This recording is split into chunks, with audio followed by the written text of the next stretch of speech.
అధ్యాయము 1 నుండి చదువుదాం. అబ్రహాము కుమారుడగు దావీదు కుమారుడైన యేసుక్రీస్తు వంశావళి. అబ్రహాము ఇస్సాకును కనెను. అబ్రహాం గారి గురించి చెప్పాను. ఇలాగ మనం పాఠం చదువుకుంటా వెళ్ళేది కాదు వాక్యం. అబ్రహాం ఇస్సాకు కనెను, ఇస్సాకు యాకోబుని కనెను, యాకోబు యోధాను కనెను, యోధా పేరేసును కనెను. ఇట్లా చెప్పుకుంటూ వెళ్తే రెండో తరగతి పిల్లడు కూడా వాడు ఏం చేస్తాడంటే అయిపోయిన తర్వాత పాటల్లోకి వెళ్తాడు కాబట్టి ఆడుకొడుతూ ఉంటాడు. అది పెద్ద విశేషమేం కాదు, కానీ మనం ఒక్కొక్కరి గురించి అర్థం చేసుకుంటూ ధ్యానం చేసుకోవటం వెళ్ళటం అనేది గొప్ప విషయం.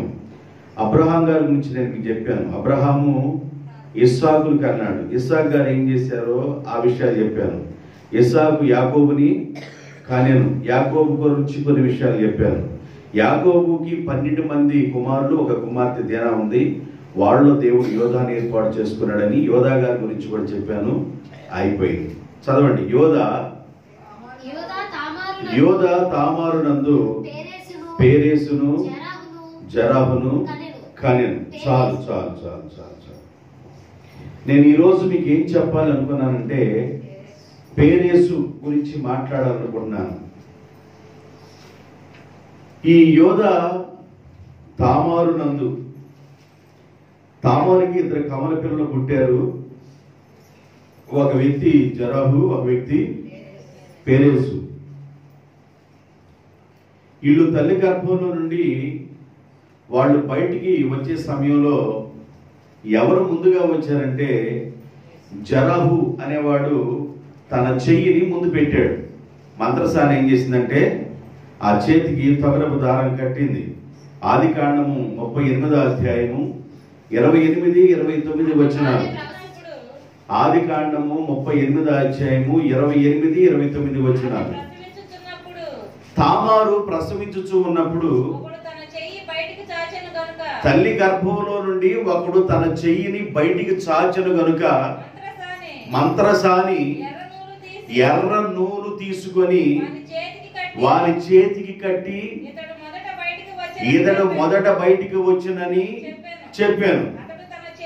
అతడు తన చెయ్యిని వెనకకు తీసుకొనిన తరువాత అతని సహోదరుడు బయటికి వచ్చాను. అప్పుడు ఆ మంత్రసాని, నీవేళ ముందున్నవాడిని వెనక నెట్టి తల్లి గర్భంలో నువ్వు వెనకున్నవాడు ముందుకొచ్చి భేదించుకొని వచ్చితివని అందుచేత వానికి పేరేసు అని పేరు పెట్టెను. పేరేసు అనే మాటకి అర్థం ఏంటంటే సందు చేయుట, భేదించుకొని వచ్చుట, సందు చేసుకొని వచ్చుట, భేదించుకొని వచ్చుట అని అర్థం. అంటే వాళ్ళ అన్నైన జరాహు అనేవాడు ముందు రావడానికి ప్రయత్నం చేశాడు, కానీ తన చెయ్యి వెనక్కి లాక్కోవటం వలన తన వెనకున్న తమ్ముడుగా ఉన్న పేరేసు అనే వ్యక్తి ముందుగా తల్లి గర్భంలో నుండి బయటికి వచ్చాడు. అయితే జ్యేష్ఠునికి మరి ఏదైనా అధికారాన్ని ఇవ్వాలి. తండ్రి సంపాదించిన ఆస్తిలో జ్యేష్ఠునికి సగభాగాన్ని ఇవ్వాలి.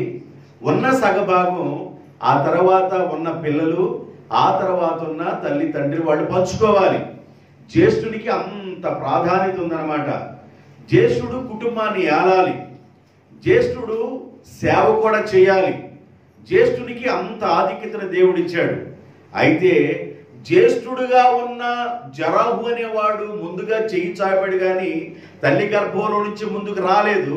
ఆ తర్వాత తన చెయ్యిని వెనక్కి లాక్కోవటం వలన వెనకున్న పేరేసు అనే వ్యక్తి ఆయన ముందు రావటం ప్రారంభమైంది. దేవుడు ఎవరిని ఎన్నుకున్నాడంటే ఎవరు ముందుగా ఉంటారో వాళ్ళనే దేవుడు ఎన్నుకుంటాడు. దేవునికి స్తోత్రం. నీవు ముందుగా ఉండాలి. పేరేసు యొక్క అనుభవాలు ఏంటంటే ముందుగా ఉండే అనుభవం. చాలా మంది దైవ సన్నిధికి వెళ్ళాలంటే ముందుగా ఉండరు, దేవుని దగ్గరికి వెళ్ళాలంటే ముందుగా ఉండరు. ఆశీర్వాదాలు అయిపోతున్నప్పుడు పంపుము దేవా దీవెనలాతో అనగలే పాస్టర్ గారి బౌ తీసుకొని ఆ తర్వాత పెద్దొచ్చు బైబిల్ ఒకటి పెట్టుకొని సంఖ్యలో అప్పుడు పరిగెడతారు కొంతమంది. అలా ఉండకూడదు. దేవుని బిడ్డలారా, దేవుని సన్నిధికి ముందుగా ఉండాలి, పరిచర్యలో కూడా ముందుగా ఉండాలి. చాలా మంది పరిచర్య చేయడానికి ముందుగా ఉండరు. ఆశీర్వాదాలు ఎక్కువ మాకు ఎక్కడ నుండి వచ్చాయంటే పరిచర్య ద్వారా వచ్చే ఆశీర్వాదాలు. పరిచర్య చేయడానికి కూడా ముందుగా ఉండాలి. అబ్రహాం ఇంటికి దేవుడు దర్శించినప్పుడు అబ్రహాము తన భార్యతో చెప్పాడు, 3 మానికల పిండి, మెత్తని పిండి పిసికి నువ్వు రొట్టెలు చేయాల, అంతలో నేను మంచి కొవ్విన తోట నేను చేస్తాను, సిద్ధపరుస్తానన్నాడు. 3 మానికల పిండి పిసకడమేనా? 3 మానికల పిండి పిసికి పాలదాకి తీయాలా? 3 మానికల పిండి పిసకాలి నేను. ఓరే నాయన, మామూలు విషయం అనుకున్నారా? 3 మానికల పిండి పిసికి నేను రొట్టెలు చేయటం అంటే కష్టం కదా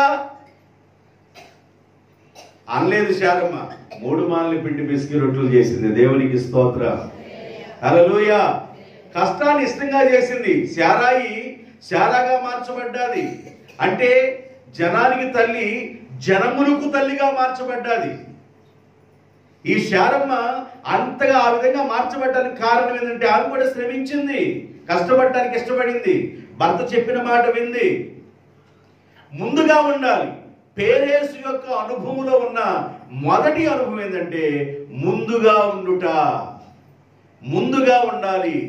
దేవుని దగ్గర ముందుగా ఉండాలి, పాడటానికి ముందుగా ఉండాలి, పరిచర్య చేయడానికి ముందుగా ఉండాలి, ప్రతి దానిలోనూ ముందుగా ఉండాలి. ముందుగా ఉన్నవాడే బహుమతి పొందుతాడు. పందె పరుగులు అనేక మంది పరిగెడతారు, కానీ ఎవడు ముందుగా పరిగెత్తునో వాడు మాత్రమే బహుమానము పొందును. ముందుగా వచ్చాడు కనుక పేరేసుకి దేవుడు ఏం చేశాడంటే జ్యేష్ఠత్వ హక్కుని చేశాడు. పేరేసుని దేవుడు ఏర్పాటు చేసుకున్నాడు. దేవుని బిడ్డలారా, పేరేసుని దేవుడు ఏర్పాటు చేసుకోవడానికి మొదటి కారణం ఏంటంటే ముందుగా వచ్చినవాడు, ముందుగా ఉన్నవాడు అని అర్థం. అయితే ఈ పేరేసుని దేవుడు యేసు క్రీస్తు యొక్క వంశావళిలో కలుపుకుంటా వచ్చాడు పేరేసుని. మరి జరాహుని కలపలేదే. తల్లి గర్భం నుండి ఇద్దరు ఒకసారి వచ్చారంటే ఒక 5 నిమిషాలు అటు ఇటు తేడాతో ముందు పేరేసు వచ్చాడు, తర్వాత జెరహు వచ్చాడు. ఈ జరాహుని యేసు ప్రభు యొక్క వంశావళి లిస్టులో కలపలేదు. యేసు ప్రభు యొక్క వంశావళి లిస్టులో ఎవరున్నారంటే పేరేసు ఉన్నాడు. తర్వాత పేరేసునందు ఇంకొక వ్యక్తిని ఎన్నుకున్నాడు దేవుడు. జరాహునందు వచ్చిన వాళ్ళని ఎన్నుకోలేదు దేవుడు. అబ్రహాములో ఇస్మాయిల్ వచ్చాడు, ఇస్మాయిల్ ఎన్నుకోలా. అబ్రహామునందు ఇస్సాకుని ఎన్నుకున్నాడు దేవుడు. ఇస్సాకుకి పిల్లలు పుట్టారు, ఏశావు, యాకోబు. ఏశావుని ఎన్నుకోలేదు దేవుడు, యాకోబుని ఎన్నుకున్నాడు. యాకోబుకు 12 మంది పిల్లలు పుట్టారు. 12 మందిలో దేవుడు యోదాని ఎన్నుకున్నాడు. యోదాకు పుట్టిన పిల్లలు ఉన్నారు, ఏను, ఓనాను, షేలా అని 3 పిల్లలు ఉన్నారు.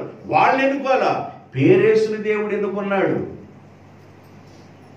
దేవుడు పుట్టిన జనరేషన్లో ఒక్కొక్కరిని, ఆయన చిత్తములో ఉన్న వారిని ఒక్కొక్కరు ప్రత్యేకించి ఏర్పాటు చేసుకుంటూ యేసు ప్రభు యొక్క వంశావళి, యేసు ప్రభు ఎలాగైనా వారిలో నుండి రావాలని ఇష్టపడి ఒక్కొక్కరి యొక్క ఆ విధానాన్ని బట్టి ఈ ఏర్పాటు చేసుకున్న వాళ్ళు కూడా దేవుడి కొరకు మండుతూ ఉన్నారు, త్యాగమూర్తులుగా ఉన్నారు, ముందుగా ఉన్నారు. పేరేసు కూడా ముందుగా ఉన్నవాడు, అలాంటి వాడు అనమాట. ఆ మంత్రసానికి అవుతుంది, నీవు నీ అన్నకంటే ముందుగా ఎలా భేదించుకొని నీవు వచ్చితివి అని. భేదించుకొని రావడం అంటే సొందు చేసుకొని నువ్వు వచ్చేసావు, నువ్వు ముందుగా వచ్చావని అతనికి పేరేసు అని పేరు పెట్టింది. ఇతడు ఏర్పాటులో ఉన్నవాడు. పేరేసు దేంట్లో ఉన్నవాడు? ఏర్పాటు చేయబడిన వంశంలో ఉన్నాడు. పేతురు రాసిన పత్రికలో 2వ అధ్యాయంలో 9వ వచనంలో ఒక మాట రాయబడి ఉంటుంది. పేతురు రాసిన పత్రిక, మొదటి పేతురు రాసిన పత్రిక 2వ అధ్యాయము 9వ వచనంలో ఒక మాట రాయబడి ఉంటుంది. అయితే మీరు చీకటిలో నుండి ఆశ్చర్యకరమైన తన వెలుగులోనికి మిమ్ములను పిలిచిన వాని గుణాతిశయములను ప్రచురము చేయబడు నిమిత్తము ఏర్పాటు చేయబడిన వంశము. ఆగండి, ఏర్పాటు చేయబడిన వంశమును పక్కన ఏం చెప్పాడంటే రాజులైన యాజక సమూహమునై ఉన్నారు. మీరు చీకటిలో నుండి ఆశ్చర్యకరమైన తన వెలుగులోనికి దేవుడు మిమ్మల్ని ఎందుకు పిలిచాడంటే మీరు ఏర్పాటులో ఉన్నవాళ్ళు. అందరూ దేవుని దగ్గరికి రాలేరు, అందరూ దేవుని దగ్గర ఉండలేరు, అందరూ దేవుని పాదాల దగ్గర కూర్చోలేరు. విసుగు, ఎక్కడైనా కూర్చుంటారు. పరిశుద్ధరావు గారు సేవకు రాకమునుపు పాపం చనిపోయారు. ఆయన గారు యాక్సిడెంట్ అయ్యి సేవకు రాకమునుపు ఆయనకి పేకాట అంటే బాగా ఇష్టం. ఆయనకి పేకాట ఆడుతూ ఉంటాడు. వాళ్ళ నాన్న పొలం కాపలా, ఈయన గారు ఇష్టం వచ్చినట్టుగా ఎన్ని బస్తాలైనా అమ్ముకొని వెళ్ళిపోవచ్చు. పొలం కాపలలో వచ్చిన బస్తాలు ఎన్నైనా అమ్ముకోవటం వెళ్ళిపోతారు. పాపం ఏమంటాడు, కొడుకు కదా. ఇక ఆయన అయిపోయిన దాకా మళ్ళీ వచ్చేవాడు. ఇంటికి వచ్చిన తర్వాత పేకాట్లో కూర్చునేవాడు. పేకాట్లో కూర్చుంటే అన్నం మర్చిపోయేవాడు. పగలు రాత్రి చెదురు పట్టాల అలాగ కూర్చొని అలా ఇష్టంగా ఆడుతూ ఉండేవాడు. కొంతమంది ఒక్కొక్క చోట కూర్చోవడం అంటే ఇష్టం. దేవుని ఏర్పాట్లో ఉన్నవారు దేవుని దగ్గర ఉంటారు. దేవుని ఏర్పాట్లో ఉన్నవారు దేవుని దగ్గరికి వస్తారు. దేవుని ఏర్పాట్లో ఉన్నవారు దేవుని దగ్గర కూర్చుంటారు. దేవుని ఏర్పాట్లో లేని వారు దేవుని దగ్గరికి రాలేరు, కూర్చోలేరు. బైబిల్ చెబుతుంది అది. 15వ అధ్యాయం కీర్తన గ్రంథం 15వ అధ్యాయం 1 నుండి, యెహోవా నీ గుడారములో నీ ఇంటిలో అతిథిగా ఉండదగిన వారు ఎవరు? నీ పరిశుద్ధ పర్వతం మీద ఎక్కదగిన వాడు ఎవరు? యథార్థమైన ప్రవర్తన కలిగి నీతిని అనుసరించుచు హృదయపూర్వకంగా నిజం పలుకువాడే. అట్టివాడు నాలుకతో కొన్నెములు ఆడడు, తన స్నేహితునికి కీడు చేయడు, తన పొరుగు వారి మీద నింద మోపడు. వాని దృష్టికి నీచుడు అసహ్యుడు. అతడు యెహోవా యందు భయభక్తులు కలిగి ఉన్నవారిని సన్మానించును. అతడు ప్రమాణము చేయగా నష్టము కలిగినను మాట తప్పడు. తన ద్రవ్యాన్ని వడ్డీకి ఇవ్వడు. నిరపరాధిని చెరుపడానికి లంచం పుచ్చుకొనడు. ఈ ప్రకారము చేయవాడే నీ గుడారములో ఉంటాడు కదయ్యా. దేవా, నీ గుడారములో నీ మందిరములో అతిథిగా ఉండదగిన వారు ఎవరు? నీ పరిశుద్ధమైన పర్వతం మీద నీ పరిశుద్ధమైన స్థలములో ఎవరైతే అతిథిగా ఉంటారంటే ఈ క్వాలిటీస్ ఉన్న వాళ్ళు ఉంటారు. ఎవరు పడితే వాళ్ళు ఉండలేరు, ఎవరు పడితే వాళ్ళు రావడానికి ఇష్టపడరు. ఎన్నిసార్లు చెప్పండి అయ్యా, కాస్త మరి దేవుని దగ్గరికి రావచ్చు కదంటే టైం వచ్చినప్పుడు వస్తానంటారు. మనం చెప్పలేం, అడగటం కూడా వేస్ట్, అడగకూడదు. అయితే నోరు ఊరకుండదు కదా, పాపం తిరుగుతున్నారేమోనని మాట అంటాం మనం. మాకు టైం రావాలి కదా అంటారు. అనవసరం, వదిలేయటమే. తిరిగేవాడు తిరగని అన్నాడు దేవుడు. తిరిగేవాడు తిరగనియమన్నాడు. నువ్వు అడగటం నోరు దండగదు కానీ తిరిగేవాడు తిరగని. సూర్యునికి వాళ్ళు ఇష్టానుసారంగా ఉండని. వాళ్ళ ఇష్టానుసారం ప్రసంగి గ్రంథంలో చెప్పాడు, యవనుడా నీ యవన కాలమందు సంతోషించుము. నీ యవన కాలపు వాంఛలను బట్టి చూపును బట్టి ఇష్టానుసారంగా నీ ఇష్టం వచ్చినట్లుగా నడు. నీ చూపు ఏం చూసిద్దో దాన్ని అంతా కోరుకున్నది చెయ్యి. చదవండి ఆ మాట. యవనుడా నీ యవనమందు సంతోషంగా తిరుగు. నీ యవన కాలమందు నీ హృదయము ఏం చెబుతుందో అది చెయ్యి. నీకేమైతే కోరికలు ఉన్నాయో, నీ కన్ను ఏం చూసి ఇష్టపడుతుందో బాగా ప్రవర్తించు. అయితే ఇక్కడ వేసాడు దేవుడు, ఇక్కడ బ్రేక్ వేసాడు దేవుడు. అయితే వీటన్నిటిని బట్టి దేవుడు మరలా నిన్ను లెక్కలోనికి తీసుకొని వస్తాడు. ఈ విషయాన్ని జ్ఞాపకం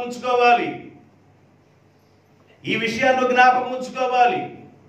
పేరేసు ఎలాంటి వాడంటే ఏర్పాటులో ఉన్నవాడు, భేదించుకొని వచ్చాడు. ఆయన దేవుని సన్నిధానంలో వంశావళిలో చేర్చబడ్డాడు. ఆ మాటలు చదివిస్తాను. పేరేసు ఏర్పాటులో ఉన్నవాడు. అదే పేతురు గారు ఏమంటారంటే, మీరు చీకటిలో నుండి ఆశ్చర్యకరమైన తన వెలుగులోనికి మిమ్ములను పిలిచేవాని గుణాతిశయములను ప్రచురము చేయు నిమిత్తము ఏర్పాటు చేయబడిన వంశము. ఏర్పాటులో ఉన్న వాళ్ళే దేవుణ్ణి వెంబడించగలరు. ఏర్పాటులో ఉన్నవారే దేవుని దగ్గరికి వెళ్ళగలరు. ఏర్పాటులో ఉన్నవారే దేవుడు ఆకర్షించినప్పుడు వారు దేవుని దగ్గర రాగలరు. ఏర్పాటులో లేని వారు దేవుని దగ్గరికి రాలేరు. ఎన్నన్నా చెప్పండి, దేవుని ఏర్పాట్లో లేని వారు దేవునితో ఉండలేరు, రాలేరు. దేవుని ఏర్పాట్లో ఉన్నవారు దేవుని దగ్గరికి వస్తారు. ఈ రోజు కాకపోతే రేపు, రేపు కాకపోతే ఎల్లుండి. వాళ్ళు దేవుని ఏర్పాటే వాళ్ళ పట్ల ఉంటే ఖచ్చితంగా దేవుడు వాళ్ళని ఆయన సన్నిధికి తీసుకొస్తాడు. ఏర్పాటు చేయబడిన వంశము రాజులైన యాజక సమూహమై ఉంటారు. అంటే పేరేసు ఏర్పాటు చేయబడిన వంశంలో ఉన్నాడు. ఏది ఏర్పాటు చేయబడింది? యేసు ప్రభు ఒక మా వంశావళిలో నుండి రావాలి కనుక ఆ వంశావళిలో నుండి రావడం కోసం ఒక్కొక్కరిని ఏర్పాటు చేసుకున్నాడు. ఎక్కడి నుండి ఏర్పాటు చేసుకున్నాడని చెప్పుకొచ్చాను. జల ప్రళయం అయిపోయిన తర్వాత ఒక్క ఫ్యామిలీ మిగిలింది. ఆ ఒక్క ఫ్యామిలీ నోవాహు యొక్క కుటుంబం. ఆ ఒక్క ఫ్యామిలీలో నోవాహులో నుండి ఒక కుమారుని ఎన్నుకున్నాడు. షేము అనే వ్యక్తిని ఎన్నుకున్నాడు. షేములో నుండి 9వ తరం వాడైన అబ్రహాముని ఎన్నుకున్నాడు. ఎన్నో తరం అంట? ఈ మధ్యలో మీ పేర్లు గుర్తుండవు కాబట్టి 9వ తరం అని గుర్తుపెట్టుకోండి. 9వ తరం వాడైన అబ్రహాముని ఎన్నుకున్నాడు. అబ్రహాములో నుండి ఇస్సాకుని ఎన్నుకొని, ఇస్సాకులో నుండి యాకోబుని ఎన్నుకొని, యాకోబుకు 12 మంది కుమారులుంటే ఆ 12 మంది కుమారులు యోధాని ఎన్నుకొని, యోధాకి అసలు కుమారులుంటే వాళ్ళ అసలు వదిలేసి ఈ కొసరగా ఉన్న పేరేసిన దేవుడు ఎన్నుకున్నాడు. కారణం ఏం తెలుసండి? తామారు పరిశుద్ధంగా జీవించిన వ్యక్తి. దేవునికి స్తోత్ర. తామారు కోరుకుంది, ఆయన వంశావళి నాలో నుంచి రావాలి. మా మామగారు ఎంతకాలం చూసినా కూడా శాలా అనే పిల్లవాడిని ఇచ్చి నాకు పెళ్లి చేయట్లేదు. ఏను అనే వాడిని ఇచ్చి పెళ్లి చేస్తే అతను చనిపోయాడు. ఓనానా అనే వాడిని ఇచ్చి పెళ్లి చేస్తే వాడేమన్నా మరి పనికిమాలి పని చేసి చచ్చిపోయాడు. కాబట్టి శాలా నాన్న ఇచ్చి పెళ్లి చేస్తాడని ఎదురు చూసి పవిత్రతను కాపాడుకుంది. పవిత్రతను కాపాడుకుంది కనుకే ఆ తామారులో నుండి ఒక బిడ్డని దేవుడు కోరుకున్నాడు. దేవునికి స్తోత్రం. తామారు అనగలే ఇట్లా తప్పు చేసింది వెళ్ళిపోయి అని మనం అనుకోవటం కాదు. ఎంతకాలం చూసినా కూడా ఏళ్ళ వంశంలో ఉన్న వాళ్ళని చేసుకోవాలి కానీ అన్యుల్లో ఉన్న వాళ్ళని చేసుకోకూడదు. ఏళ్ళకి లేకపోతే ఆ లెక్క వేరు. ఉన్నాడు ఒక బిడ్డ, ఆ బిడ్డనే నివ్వటంలా ఈటు కొడిస్తే చచ్చిపోతాడేమని ఆయన భయం, యోధా భయం. అయితే పేరేసు యేసు ప్రభు యొక్క వంశావళిలోనికి వచ్చాడు. సంఖ్యాకాండం 26వ అధ్యాయము, సంఖ్యాకాండం 26వ అధ్యాయము 20వ వచనం. యోదావారి వంశములలో షేలాహీయులు, షేలా వంశస్థులు. అంటే ఏను ఓనోరాన్ని చనిపోయిన తర్వాత షేలా ఉన్నాడే, షేలాలో నుండి వచ్చిన వాడు షేలానీయులు.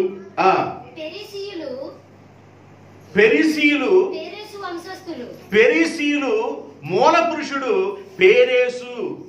పెరిసీయుల మూల పురుషుడు పేరేసు. జరాహు వంశస్థులు. అంటే పేరేసు వంశాన్ని దేవుడు ఎన్నుకున్నాడని సంఖ్యాకాండం 26వ అధ్యాయంలో 20వ వచనంలో ఏం రాయబడిందంటే పేరేసీయులు అనేవాళ్ళు పేరేసులో నుండి వచ్చారు. ఈ పేరేసీయులు ఎలాంటి వాళ్ళంటే బలమైన వారు. పేరేసీయులు ఎలాంటి వాళ్ళంట? బలమైన వారు అని బైబిల్ చెబుతుంది. పేరేసీయులు బలమైన వారు, దేవుని బిడ్డలు బలంగా ఉంటారు. ఐగుప్తు దేశంలో ఉన్న ఇజ్రాయెల్ ప్రజలు స్త్రీలు ప్రవశిస్తున్నప్పుడు ఆ మంత్రస్వామి రాజుగారు ఏం చెప్పారంటే వాళ్ళు ఎబ్రీలయ్యా, వాళ్ళు చురుకైన వాళ్ళు బలమైన వారు. మేము అక్కడికి వెళ్ళే సమయానికే వాళ్ళు ఆ బిడ్డను ప్రసవించి పక్కన పెట్టుకున్నారు. ఆ బిడ్డను చంపడానికి మాకు అవకాశము లేదు. హెబ్రీలు చురుకైన వారు, వారు బలమైన వారు. ఏర్పాటు చేయబడిన వంశంలో ఉన్న పేరేసు బలమైన వాడు అనే మాట నెహెమ్యా గ్రంథంలోకి వెళ్ళాలి మనం. నెహెమ్యా గ్రంథం 11వ అధ్యాయము 6వ వచనం.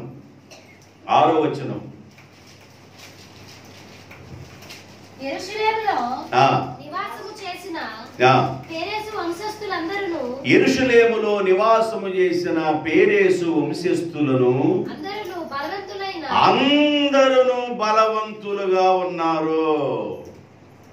పేరేసు వంశస్థులు అందరూ బలవంతులుగా ఉన్నారు. దేవుని బిడ్డలు బలంగా ఉండాలండి. దేవుని బిడ్డలు బలంగా ఉండాలి. దేవుని బిడ్డలు ఎప్పుడు బలంగా ఉంటారంటే జాగ్రత్త గుర్తుపెట్టుకోండి. 4 విషయాలు చెప్పాడు అపోస్తులు. 4 విషయాలు చెప్పారు. ఏం చెప్పారంటే అపోస్తుల బోధ యందును, సహవాసమందును, రొట్టె విరుచుట యందును, ప్రార్థన యందును ఎడతెగక ఉన్నారు కనుక ఆ రోజు అపోస్తుల యొక్క జీవితాల్లో అద్భుతాలు బాగా జరిగింది. ఒక విశ్వాసి జీవితంలో బలంగా ఉండాలంటే ఈ 4 మెట్లు ఉండాలి.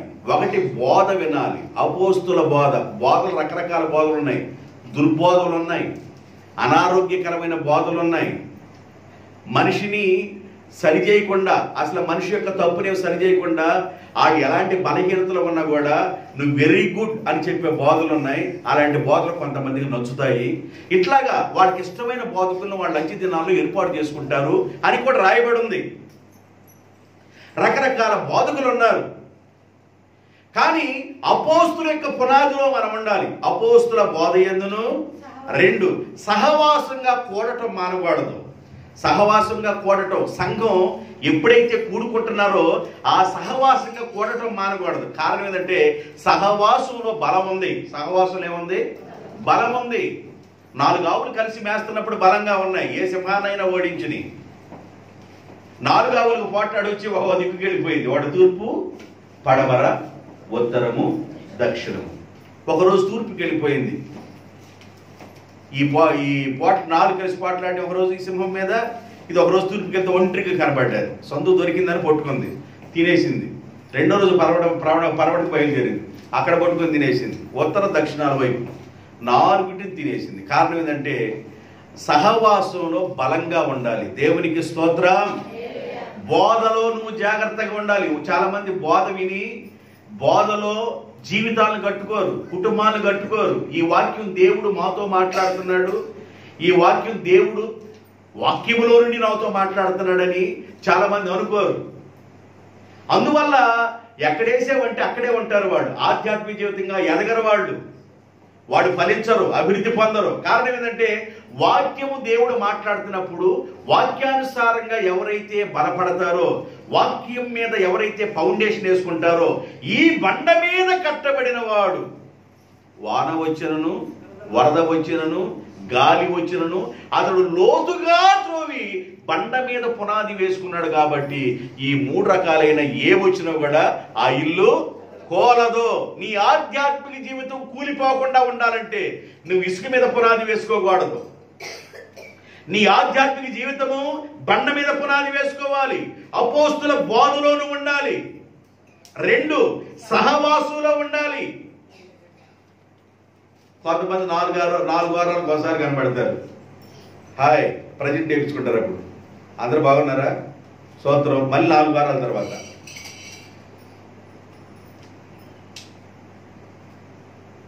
ఎగ్జామ్ జరుగుతున్నప్పుడు స్క్వాడ్ వస్తాడు. రోజు రాడు.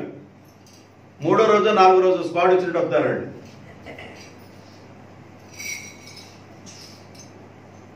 నువ్వు సహవాసంలో ఉండాలి. నెంబర్ 3 రొట్టె విరవటంలో ఉండాలి. బల్లారాధనలో ఉండాలంటే మారు మనసు పొంది బాప్తిజం పొంది ఉండాలి. బల్లారాధనలో కొంతమందికి బాప్తిజం పొందిన అనుభవాలు ఉండవు. బాప్తిజం పొందాలి. సంఘంలో మనం చేర్చబడ్డామంటే బాప్తిజం పొందాలి. నువ్వు లోకంలో లేవు, లోకాన్ని వదిలిపెట్టావు. లోకం శాశ్వతమైందని తెలుసుకున్నావు.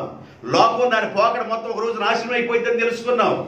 తెలుసుకొని ప్రభువు నిన్ను ఆకర్షించాడు కనుక ఏర్పాటు చేయబడిన వంశంలోకి నువ్వు వచ్చావు. చీకటిలో నుండి ఆశ్చర్యకరమైన వెలుగులోకి నువ్వు వచ్చావు. కాబట్టి నీవు బాప్తిజాన్ని పొందాలి. బల్లారాధనలో నువ్వు ఉండాలంటే బాప్తిజం పొందాలి. నెంబర్ 3.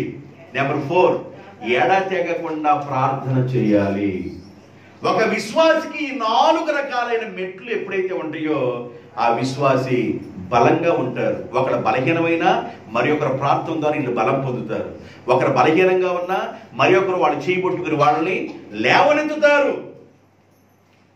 ప్రసంగి అదే అంటాడు, 2 కూడి నడవటం మేలు, ఒకడు పడినను మరి ఒకడు లేపును.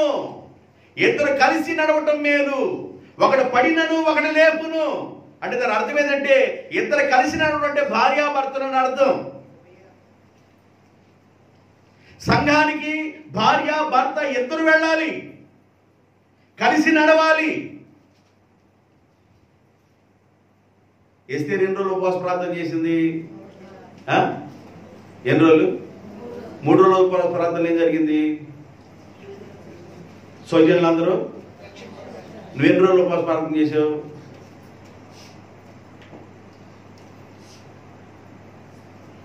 ఇంట్లో ఒక్క పిల్లలు నన్ను కదిలించావా? ఒక్క స్తంభాన్ని నన్ను కదిలించావా? నీ ఉపవాస ప్రార్థన ఒక్క స్తంభం అన్న కదిలిందా? ఒకసారి ఆలోచన చేయండి. మన కుటుంబాలు రక్షింపబడాలి. దేవునికి స్తోత్రం. పేరేసీయులు యేసు ప్రభు వంశంలోకి చేర్చబడిన వారు. పేరేసీయులు అన్నిట్లో ముందుగా ఉండేవాళ్ళు, భేదించుకొని ముందుగా వచ్చిన వాడు.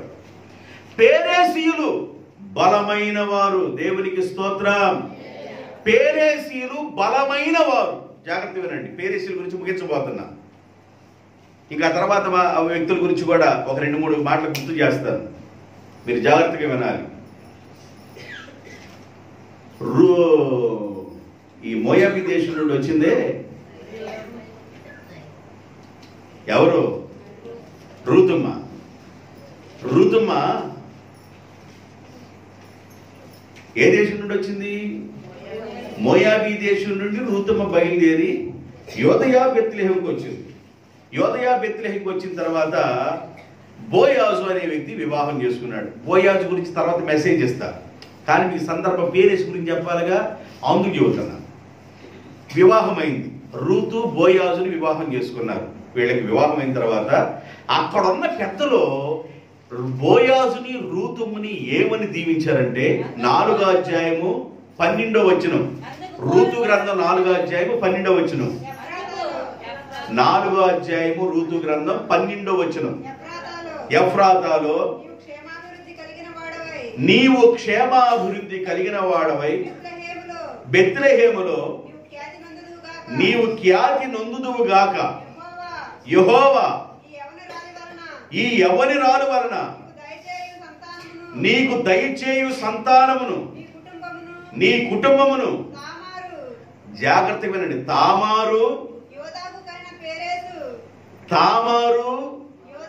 యోదాకు కనిన పేరేసు కుటుంబం వలె దీవించబడునుగాక. అది చూడండి, ఆ పెద్దలు కూడా ఏమని దీవించారు? యాక్చువల్ గా యోధా అనే వ్యక్తి ఎవరిని చేసుకున్నాడు వివాహం? షూయ అనే కానానీయుల యొక్క కుమార్తెను చేసుకున్నాడు. ఆ పేరు రాయబడలేదు, కానీ ఆ అమ్మాయి నాన్న పేరు రాయబడింది. షూయ అనే కానానీయుడి యొక్క కుమార్తెను వివాహం చేసుకున్నాడు. ఆమె పుట్టిన 3 పిల్లల పేర్లు రాయబడలేదు, కానీ తామారు యోధానందు పుట్టిన కుమారుడైన జరావు గురించి కూడా ఎత్తల. పేరేసు వంశం వలె దీవించబడునుగా. కానీ బోయాజుని రూతుని అక్కడున్న యూదుల పెద్దలు దీవిస్తున్నారు, ఇజ్రాయేల్ పెద్దలు దీవిస్తున్నారు. కారణం ఏంటంటే దేవుడు యోధాలో నుండి పేరేసుని ఎన్నుకున్నాడని వాళ్ళకి అర్థమైపోయింది. దేవుడు అబ్రహాముని ఎన్నుకున్నాడు, ఇస్సాకుని ఎన్నుకున్నాడు, యాకోబుని ఎన్నుకున్నాడు, యాకోబులో నుండి యోధాని ఎన్నుకున్నాడు, యోధాలో నుండి వచ్చిన పేరేసుని ఎన్నుకున్నాడని అక్కడున్న యోధుల పెద్దలకి అర్థమైపోయి రూతమ్మ బోయాజులు వివాహం అయినప్పుడు వాళ్ళు ఎలాంటి దీవెనిచ్చారంటే, ఆదాము అవ్వాలు దిగి వచ్చినారే. పాడండి అమ్మా, నాకు తోడు పాడరా మీరు? నాకు తోడు మీరు పాడాలి, లేకపోతే నేను పాడలేను. ఆదాము అవ్వాలు దిగి వచ్చినారే, దిగి వచ్చి అక్షింతాలయ్యొచ్చినారే. తర్వాత ఆదాము అవ్వాల తర్వాత అబ్రాము, అబ్బో మూతి అన్నాడు. అబ్రాము శారమ్మ దిగి వచ్చినారే, దిగి వచ్చి అత్యంతాలయ్యొచ్చినారే. ఈ పాట పాడకపోతే పెళ్లి జరగట్లా. ఈ పాట మూతులో కానీ పేరెంటాలు వచ్చి పాడకపోతే అసలు అది పెళ్లిగా ఉంటల్లా. అందుకని వీళ్ళు కూడా ఏమని దీవిస్తారంటే, అబ్రాము శారమ్మ దిగి వచ్చినారే, దిగి వచ్చి అచ్చింతాలయ్యొచ్చినారే. ఒకవేళ దిగి వచ్చారనుకో పరిస్థితి ఏమైందంట, అయ్యా నేనే అబ్రాము నేనే శారమ్మని, నీకే కనపడుతుంది ఎవరికి కనపడిన అన్నారు అనుకో, పాట పాడే నువ్వు జీవితంలో పాట పాడకుండా.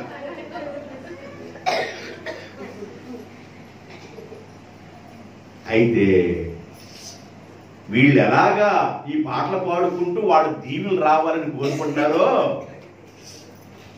అక్కడున్న యూదుల పెద్దలు కూడా, ఓ బోయాజు ఓ రూతమ్మ, దేవుడు మిమ్మల్ని ఎలా దీవించాలంటే యోదా తామారులో నుండి వచ్చిన పేరేసును దీవించిన దీవెన మీకు కలుగునుగాక. అది పెద్దల దీవెన. దీవెనది ఏర్పాటులో ఉన్నవాడు దీవెన. దీవించబడిన వాడిని గుర్తు చేసుకోవడం దీవెన. వదిలేసిన సౌలును పొద్దా గుర్తు చేసుకుంటావు ఎందుకు సమయం? నువ్వు ఎందాక ఏడుస్తావు? నువ్వు నేను వదిలేశాను కదా, నేను దీవించాలనుకున్నాను, దీవునికి పాత్రుడు కాలేదు, నేను సౌలును వదిలేశాను, నువ్వు ఏడవబాకు సమయాలు అంటే ఏం చేయమంటావు ప్రభువా? కన్నీళ్ళు ఆగట్లేదయ్యా.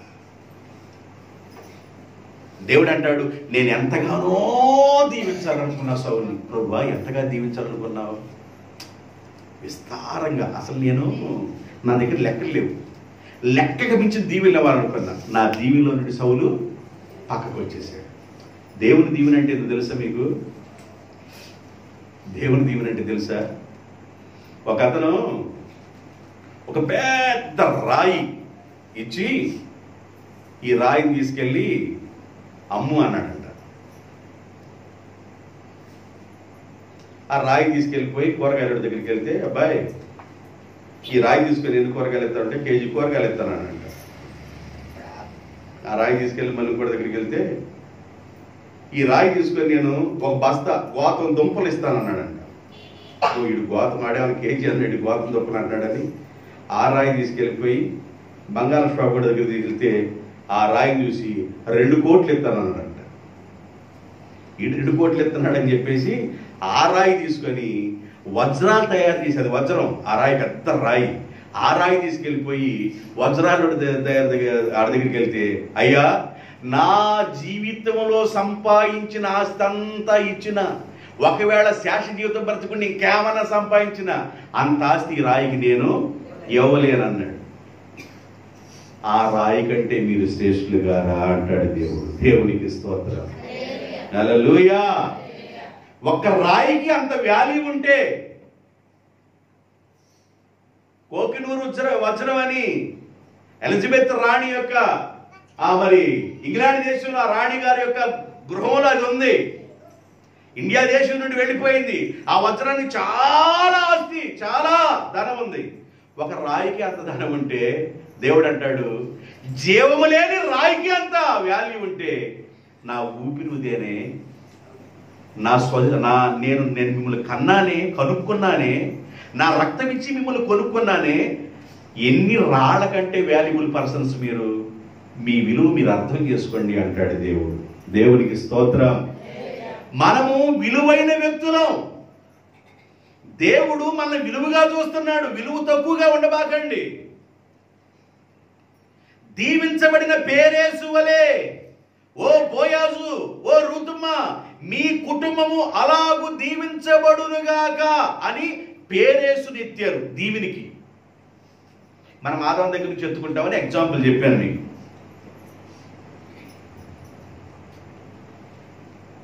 పేరేసు భేదించుకొని ముందుగా వచ్చిన వాడు.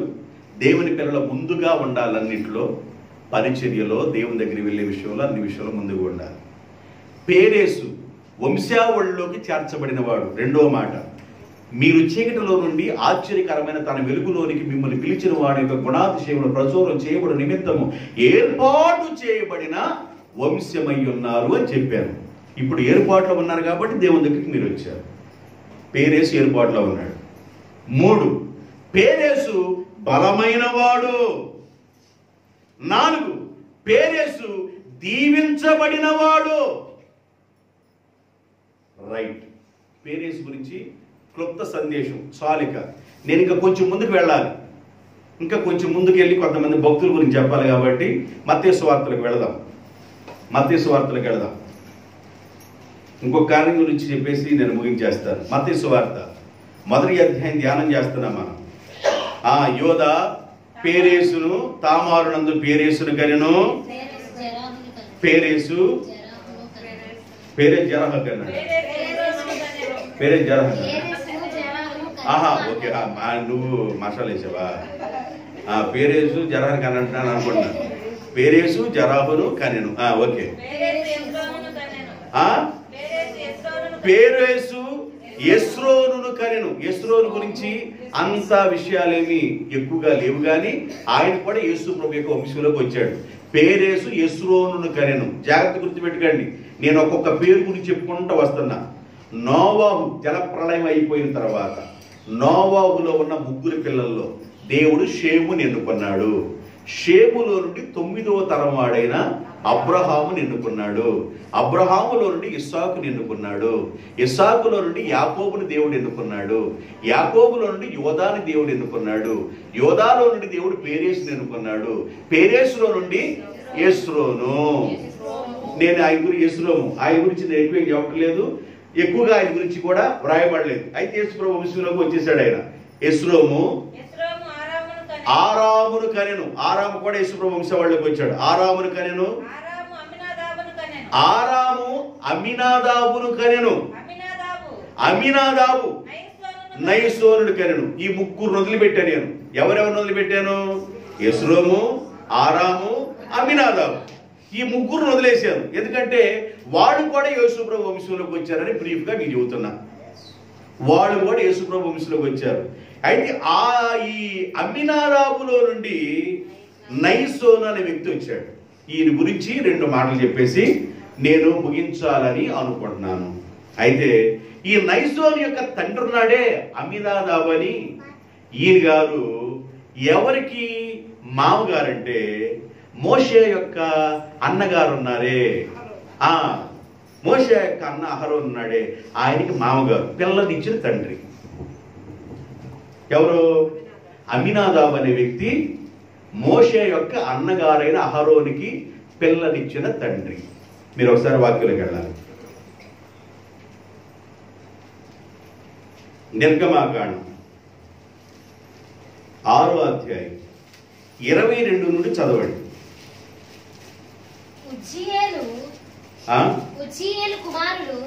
ఇంకా కొద్ది ముందుకు వెళ్తారా? అమ్రాము, యాకేబేదు. అమ్రాము జాగ్రత్త వినండి. మీకు ఈ పేర్లు అర్థం కాకపోయినా కథ అర్థమైందని చెబుతా, జాగ్రత్త వినాలా. అమ్రాము తన మేనత్త అయిన యాకేబేదుని వివాహం చేసుకునేను. అమ్రాము యాకేబేదును ప్రేమించి ఆమె అతనికి అహరోనును మోషేను కనెను. అంటే మోషే యొక్క తల్లిదండ్రులు ఎవరు? అమ్రాము, యాకేబేదు. నేను చాలా సార్లు చెప్పాను. అమ్రాము, యాకేబేదు. యాకేబేదు అమ్రాముకి మేనత్త. అమ్రాము మేనత్తను వివాహం చేసుకొనగా అహరోను, మోషే కలిగెను. ఇప్పుడు మీరు ఎక్కడికి వెళ్ళాలంటే 23వ వచనంలోకి వెళ్ళండి. అహరోను అమ్మినాదాబు కుమార్తె. నిర్గమాకాండం 23వ వచనం. అహరోను అమ్మినాదాబు కుమార్తెయును నయసోను సహోదరి అయిన ఎలీషబును పెండ్లి చేసుకొనెను.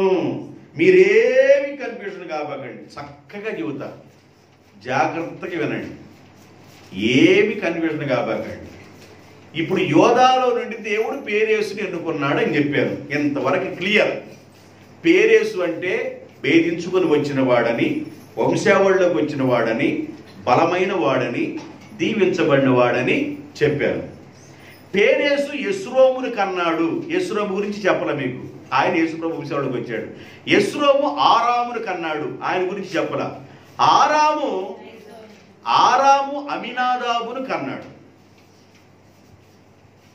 అమినాదాబును కన్నాడు. అమినాదాబు నయసోను కన్నాడు.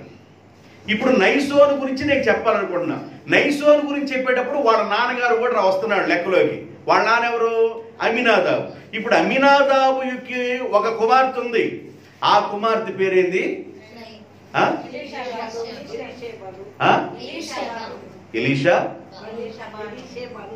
ఎలీషాబా. ఎలీషాబా. మీకు వచ్చిందిగా, నోరు తిరిగిందిగా. మీకు తిరిగితే నాకు పర్లేదు, అమ్మాయిని బతికినట్టే. ఈ ఎవరు? వీళ్ళ తండ్రి పేరేంది? ఎలీషాబా యొక్క తండ్రి పేరు అమీనాదాబు. అమీనాదాబు కుమార్తె అయిన ఎలీషాబాను అహరోను వివాహం చేసుకున్నాడు. అహరోను యొక్క బామర్ది నయసోను. ఎంతవరకు క్లియర్? చరణం గారు ఏమన్నా చెబుతున్నాను నేను? ఏమన్నా చెబుతున్నట్టు ఉందా? కొంచెం నేను కొంచెం లోతు తీసుకెళ్తున్నా. మరి ఎక్కువ తీసుకెళ్తే మీరు బొన్సులపల్లి ఇంటికి వెళ్ళకుండా మీరు సిరుపుడు వాదులో పడి వెళ్తారేమన్నా. అట్లా కాకుండా మీకు అర్థమయ్యేటట్టుగా కొంచెం విషయం అర్థం అయ్యేటట్టుగా పాఠంగా చెబుతున్నా. అర్థం చేసుకోండి, కనిపిస్తు నేను కాపాకండి. ఇప్పుడు నేను ఇద్దరిని వదిలేశాను. ఎవరిని? పేరేసు కుమారుడైన యెస్రోముని, యెస్రోము కుమారుడైన ఆరామును వదిలేశాను. ఆరాము కుమారుడైన అమిదాబాను, ఆయన కుమారుడైన నయసోను దగ్గరికి వచ్చాయి. ఇప్పుడు నేను ఇద్దరిని వదిలేశాను. మూడో ఆయన్ని, నాలుగో ఆయన్ని ఇప్పుడు లైన్లో పెట్టాను. జాగ్రత్తగా వినాలి మీరు. ఇప్పుడు అమీనాదాబు యొక్క కుమార్తె ఉంది. ఆ కుమార్తెని ఎవరు వివాహం చేసుకున్నారంటే అహరోను వివాహం చేసుకున్నాడు. ఎవరంట? అహరోను. అహరోను అంటే మీకు తెలుసుగా. అహరోను మీకు తెలుసా తెలీదా? తెలిసిన చేతులు ఎత్తండి. అహరోను మీకు తెలుసు కదమ్మా, మోషే యొక్క. మీరు ఎంత తేలిక చూడండి, అన్నం అత్యసరి పెట్టినట్లేదు మీకు. అహరోను మోషే యొక్క అన్న. ఈ మోషే ఐగుప్తీ దేశంలో ఒక మనిషిని చంపిన తర్వాత ఆయన మిద్యాని దేశం వెళ్ళిపోయాడు. మిద్యాని దేశం వెళ్ళిపోయిన తర్వాత 40 సంవత్సరాలు గొర్రెల కాపరిగా ఉన్నాడు. ఐగుప్తీ దేశంలో మోషే ఉండగా 40 సంవత్సరాలు సకల విద్యా ప్రావీణ్యుడు ఉన్నాడు. ఈ 40 మిద్యాని దేశంలో 40 సంవత్సరాలు గొర్రెల కాపరు కలిసి 80 సంవత్సరాలు. ఈ 80 సంవత్సరాలు దేవుడు మండుతున్న పదుల నుంచి మాట్లాడాడు. మోషే, నీవు బయలుదేరి ఐగుప్తీ దేశానికి వెళ్ళి నా పిల్లలైన ఇజ్రాయెల్ని విడిపించాలన్నాడు. నేను వెళ్ళను ప్రభువా, నేను నత్తివాడిని, మాట మాంద్యం కలిగిన వాడిని, నాకు వెళ్ళటానికి వీపడదంటే దేవుడు అన్నాడు, నత్తివాడికి మాటనిచ్చిన వాడు ఎవరయ్యా? మగవాడికి నోరిచ్చిన వాడు ఎవరు? చెవిటి వాడికి వినికిడిచ్చిన వాడు నేను కదా. నువ్వు వెళ్ళాలని దేవుడు మాట్లాడి నీకు అంతగా భయం వేస్తే నీ అన్నైన అహరోన్ని నీ నోటిగా ఉంచుతాను, నీ అన్న నీకు తోడుకుంటాడని చెప్పాడు. రైట్, ఇంతవరకు ఓకేనా? మోషే యొక్క సేవలో అన్నైన అహరోను చాలా చేదోడు వాదోడుగా ఉన్నాడు. ఇప్పుడు అహరోను ఎవరిని వివాహం చేసుకున్నాడు? అమీనాదాబు కుమార్తె అయిన ఎలీషాబాను వివాహం చేసుకున్నాడు. అమీనాదాబు ఎలీషాబా వివాహం చేసుకున్న తర్వాత ఎలీషాబాకు ఒక సహోదరుడు అన్నాడు. ఆ సహోదరుడి పేరు నయసోను. ఇప్పుడు నయసోను అహరోను ఇద్దరు కలిసి ఏమవుతారు? బామర్దులు. అంటే అమీనాదాబు గురించి అంతవరకే చూపిస్తున్నా. మీకు యెస్రోమును పక్కన పెట్టి ఆరామును పక్కన పెట్టాను, వాడు కూడా వంశవాళ్ళు ఉన్నారు. అమీనాదాబులో నుండి ఒక్క మాట చూపించా. అమీనాదాబు ఆయన కుమార్తెను అహరోను వివాహం చేసుకున్నాడు. అహరోనికి బామర్ది ఉన్నాడు, ఆయన పేరు నయసోను. నయసోను ఎవరో చెప్పి నేను వాక్యం ముగించేస్తా. సింపుల్గా చక్కగా వాక్యాన్ని మోసుకెళ్ళండి. నయసోను ఎవరో చెప్పి నేను వాక్యాన్ని ముగించేస్తాను. ఇప్పుడు ఎంతమందిని వదిలిపెట్టాను నేను మధ్యలో జనరేషన్లో? ఈ వంశవాళ్ళు ఎంతమంది వదిలిపెట్టాను? ఇద్దరు వదిలిపెట్టాను. ఎవరిని? యెస్రోము, ఆరామును వదిలిపెట్టాను. మూడో వ్యక్తిని చెప్పాను, అమీనాదాబు అని చెప్పాను. ఆడ కూతుర్ని వివాహం చేసుకున్నాడు అహరోను అని. అమీనాదాబు కొడుకు కూడా ఉన్నాడు, ఆయన పేరు నయసోను. Very good. ఈయన గురించి 2-3 మాటలు చెప్పి మన వాక్యాన్ని ముగించుకుందాం. నయసోను అనే మాటకు అర్థం ఏంటంటే ప్రధాని అని అర్థం. నయసోను అనే మాటకు అర్థం ఏంది? ప్రధాని. ఇందాక పేరేస్ అనే మాటకు అర్థం చెప్పానుగా, భేదించుకొని వచ్చినవాడు, సందు చేసుకొని వచ్చినవాడు. సందు చేయుట అని అర్థం, భేదించుకొని వచ్చుట అని పేరేసుకు అర్థం. ఇప్పుడు నైసోను అనే మాటకు అర్థం ఏంటంటే ప్రధాని అని అర్థం. ఆయన పేరుకి ఎలాగ ప్రధాని అని అర్థం ఉందో, ఆయన అలాగే ఇజ్రాయేల్ ప్రజల మధ్య ఒక ప్రముఖమైన వ్యక్తిగా, ప్రాముఖ్యమైన వ్యక్తిగా, ఒక అధిపతిగా వ్యవహారం చేశాడు ఆయన. నైసోన్ అనే వ్యక్తి ఇజ్రాయేల్ ప్రజలు ఐగుప్తీ దేశంలో నుండి వాళ్ళు కానానుకు ప్రయాణం వెళ్ళేటప్పుడు ఒక పెద్దగా వ్యవహరించిన వ్యక్తి నైసోను. ఎంతమంది బయలుదేరి వెళ్ళారు ఐగుప్తీ నుండి కానానికి ఇజ్రాయేల్ ప్రజలు? 6 లక్షల కాల్బలం. ఈ 6 లక్షల కాల్బలంలో యూదులకు పెద్దగా, ఎవరికి పెద్ద అంట? యూదులకు పెద్దగా వ్యవహరించిన వాడు నైసోను. మొదటి దినవృత్తాంతాల గ్రంథం 2వ అధ్యాయము 10వ వచనం. మొదటి దినవృత్తాంతాల గ్రంథం 2వ అధ్యాయము 10, 11 వచనాలు. ఆరాము అంటే రామ్ అని అంటాడు అక్కడ. ఆరాము అమినాదాబును కనెను. అమినాదాబు యోధా ప్రజలకు పెద్ద అయిన, అమినాదాబు యోదయా వారికి పెద్ద అయిన నైసోను కనెను. యోధా వాళ్ళకి పెద్ద ఎవరంటే నైసోను. ఈ నైసోను ఎవరంటే అమినాదాబు కుమారుడు. యేసు ప్రభు యొక్క వంశావళి గురించే మాట్లాడుతున్నాను నేను, బయటికి వెళ్ళటల్లా. మీరు పక్కన ఆలోచించబాకండి. యేసు ప్రభు యొక్క వంశావళి గురించే మాట్లాడుతున్నాను. పేరేసులో నుండి ఎస్రోము అనే వ్యక్తి వచ్చాడు. ఎస్రోములో నుండి ఆరాము అనే వ్యక్తి వచ్చాడు. ఆరాము ఎస్రోము గురించి నేను చెప్పలేదు. ఆరాములో నుండి అమినాదాబు అనే వ్యక్తి వచ్చాడు. అమినాదాబు కొడుకు అంటే కుమారుడు నైసోను, కుమార్తె ఎలీషాబా. ఈమెను అహరోని వివాహం చేసుకున్నాడని చెప్పారు. ఇంతవరకు మీరు క్లియర్గా ఉన్నారనుకుంటున్నాను. ఇప్పుడు ఈ నైసోన్ అనే వ్యక్తి ఎవరంటే యూదులకు పెద్దగా వ్యవహరించాడు ఆ రోజుల్లో. యూదులందరూ ఆ రోజున ఈయన మాటే వినాలి. నైసోను పెద్దగా వ్యవహరించాడు. నైసోను అనే మాటకు అర్థం ప్రధాని అని అర్థం. నైసోను అనే మాటకు అర్థం ఏంది? ప్రధాని. 11వ వచనం కూడా చూడండి. పెద్ద అయిన నైసోను కనెను. నైసోను ఆగండి. ఇప్పుడు నైసోను ఎవరిని కన్నాడు?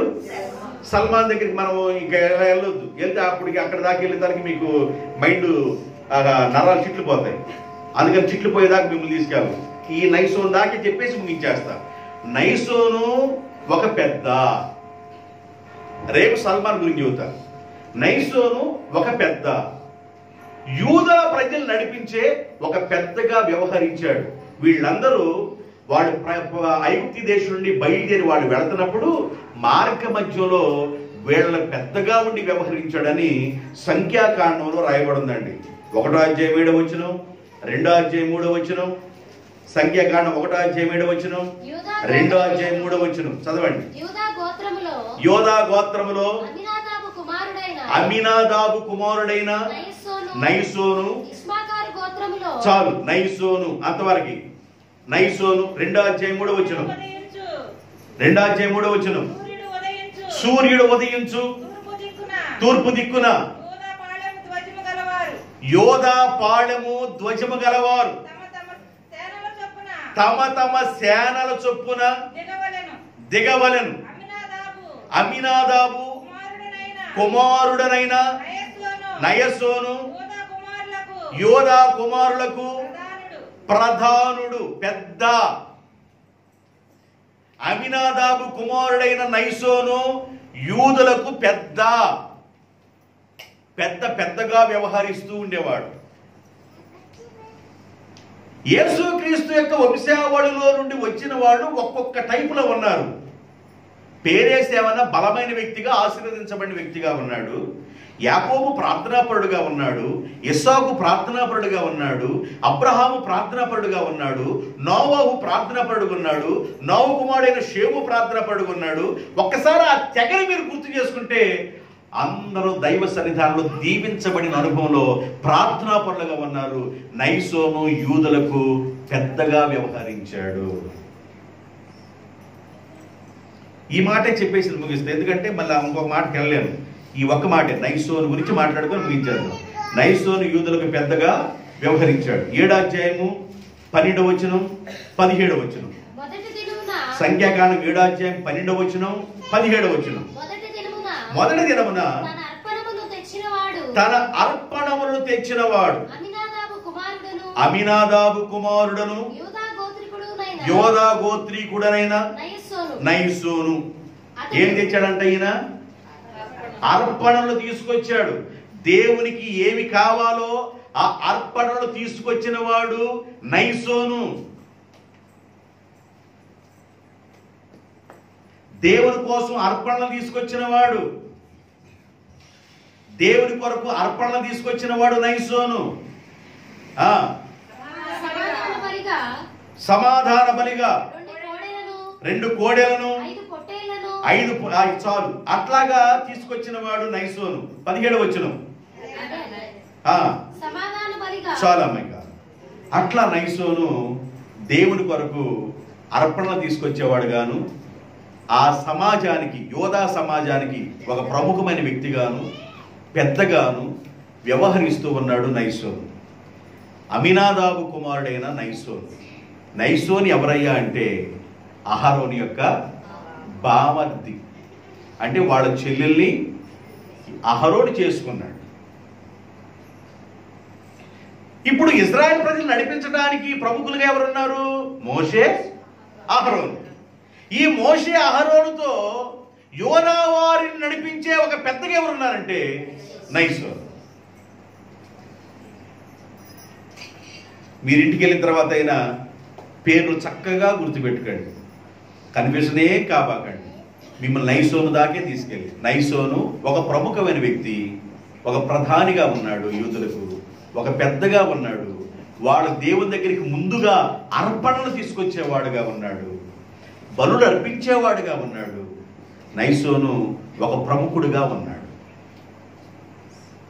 రైట్, నేను వాక్యాన్ని ముగించబోతున్నాను. ఒకసారి మరలా బ్రీఫ్గా వీళ్ళ గుర్తు చేసి ముగించేస్తాను. నోవాహులో నుండి షేముని దేవుడు ఎన్నుకున్నాడు. షేములో నుండి 9వ తరమైన అబ్రహాముని ఎన్నుకున్నాడు. ఈ మధ్యలో 9 చెప్పానంటే మళ్ళీ మీకు చిన్న మైండ్ దెబ్బతినిపోయింది, అందుకని 9 చెప్పట్లా. 9వ తరం వాడైన అబ్రహాముని ఎన్నుకున్నాడు. అబ్రహాములో నుండి ఇస్సాకుని ఎన్నుకున్నాడు. ఇస్సాకులో నుండి యాకోబుని ఎన్నుకున్నాడు. యాకోబులో నుండి యోదాని ఎన్నుకున్నాడు. యోదాలో నుండి పేరేసుని ఎన్నుకున్నాడు. పేరేసు నుండి ఎస్రోముని ఎన్నుకున్నాడు. ఎస్రేములో నుండి ఆరాముని ఎన్నుకున్నాడు. ఆరాములో నుండి అమినాదాబుని ఎన్నుకున్నాడు. అమినాదాబు అహరోనికి మామగారు. అమినాదాబు కుమారుడే నయసోను యూదులకు సంఘ పెద్ద. రైట్, ఎంతవరకు మోసుకొని ఇంటికి వెళ్ళండి. దేవుడు మిమ్మల్ని దీవించునుగా. ఆమేన్. చిన్న ప్రార్థన. ప్రేమ కలిగిన తండ్రి, పరిశుద్ధమైన ప్రభువా యేసయ్య, వందనాలు, స్తుతులు, స్తోత్రాలు చెల్లిస్తున్నాను నాయన. మీ లేఖనాన్ని ధ్యానం చేస్తూ ఉండగా మా హృదయంలో మంట పుట్టినట్లుగాను, వాక్యము అర్థమయ్యేటట్లుగాను, మీ బిడ్డలు అర్థం చేసుకునే స్థితి కలిగిన వారుగాను మీ ఆత్మ సహాయం దయచేయండి. చేరొచ్చిన ప్రతి బిడ్డను దీవించమని, ఈ రోజున మా కొరకు ఆతిథ్యాన్ని తీసుకొని వచ్చిన కుటుంబం లీలా నారాయణ గారు, ఉషా కుటుంబాన్ని దీవించండి. వారి కుటుంబాన్ని ఆశీర్వదించమని ప్రార్థన చేస్తున్నాను. మేలు చేయమని యేసుక్రీస్తు నామములో ప్రార్థన చేయుచున్నాను తండ్రి. ఆమేన్.